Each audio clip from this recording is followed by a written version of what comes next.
In the second quadrant, we have to do a cervical occlusal clasp opened edentulously. Its first part is obviously from the retentive part, going up this time to the occlusal region.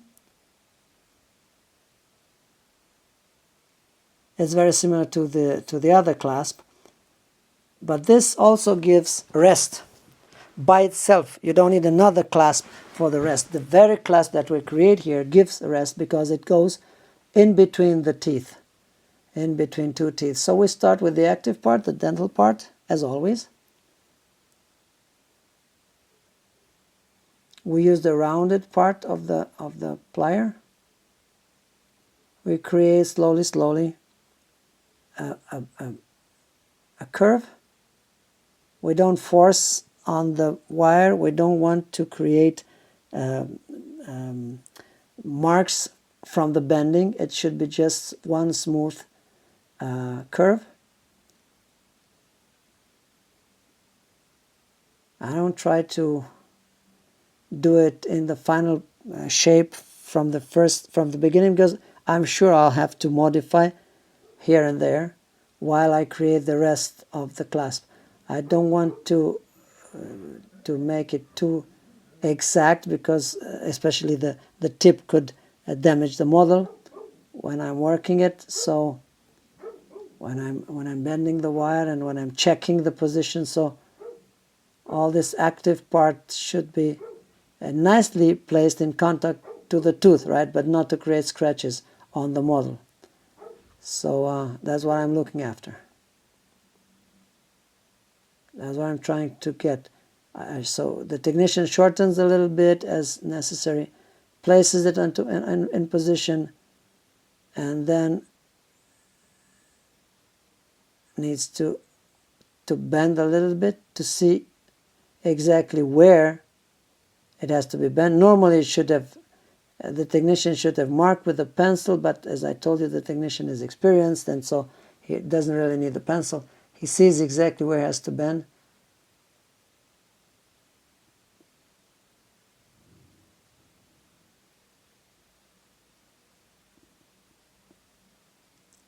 The tip will be under the convexity, under the equator, in the retentive part of the tooth. It will be in contact. And this will prevent the denture to be removed, involuntarily removed from the mouth of the patient. So now the active part is correctly placed. You see, the technician has made a drawing there to know exactly where it has to bend, where the clasp has to be bent. It's exactly there where he makes a mark. So again, keep the plan. It will be kind of 90 degrees, maybe more than 90 degrees, a little bit open than 90 degrees angle. So, but just one bend.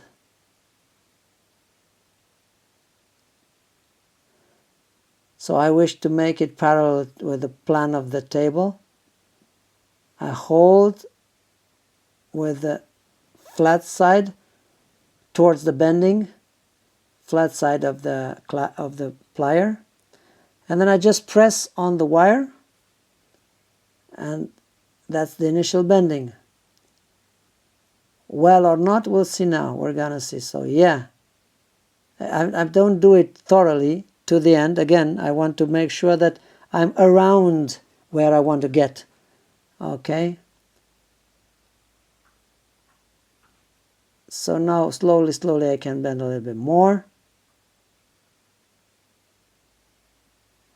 So that's the intermediate segment. The intermediate segment that needs to go in between the two teeth in the embrasure.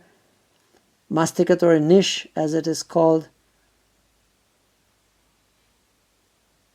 but normally we call it the embrasure between the teeth, or the interdental. Of course, the teeth have to be very well rooted. Unfortunately, this may damage to the teeth, right? May cause the tooth to move apart from each other. You can do that safer by covering the two teeth with a bridge. Milling them, doing a bridge, 2 units united, and then you create that place there where the wire will get, but this is more difficult. So now we get to the other side, on the palatal side. We're still on the intermediate segment, and it's the junction to the retentive segment. So now I lift the wire from the model, taking care to maintain the plan. And now I grab from the sign, from the mark, and I hold the plier in a fixed position, and I press on the wire. The intermediate segment should not be too long, because then it will be retentive and damage to the soft tissues.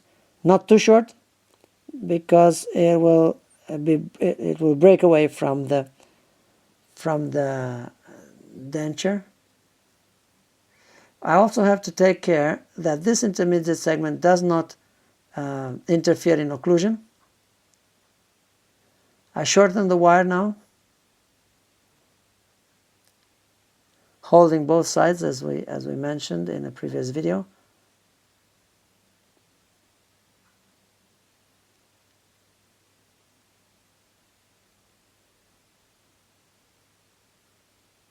If I allow it to be too long, you see it will come in contact with the palate, so I won't be able to place the clasp correctly. So it's better to recut what I need to recut. If I finalize the active part now, I want to be very intimate in contact with the model. At the same time, as you can see, I don't want to press hard on the wire. I don't want to press hard on the model to damage the plaster. It's clearly visible what I draw with the pencil initially, so that means I didn't damage it.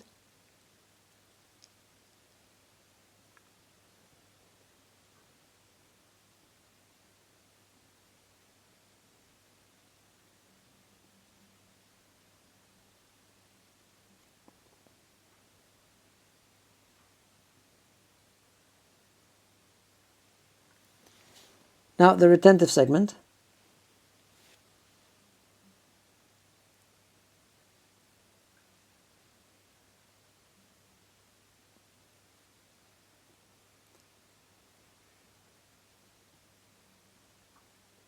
The wire should never touch the mucosa, right?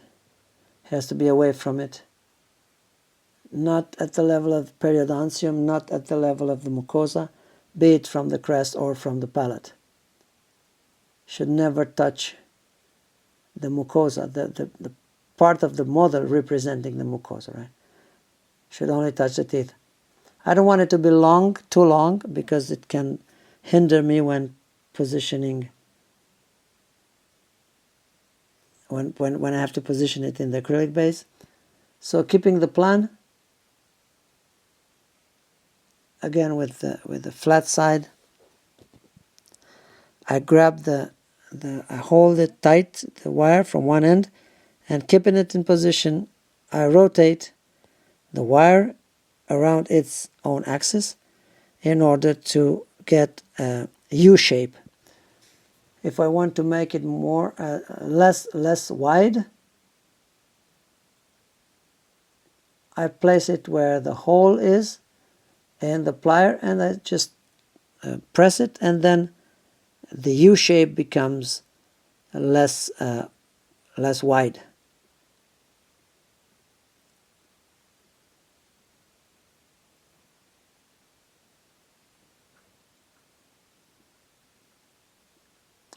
The wire does not touch on the mucosa, as we said. Last final retouches.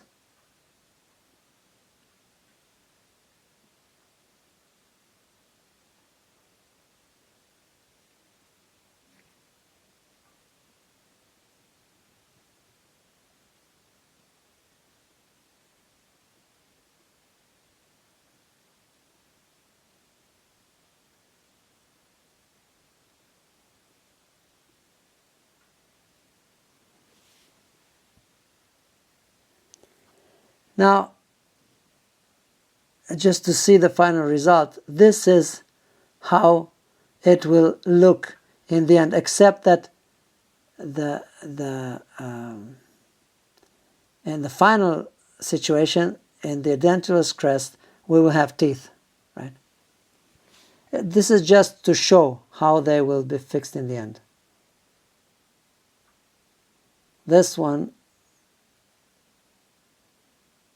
you see the retention doesn't hinder the mounting of the teeth.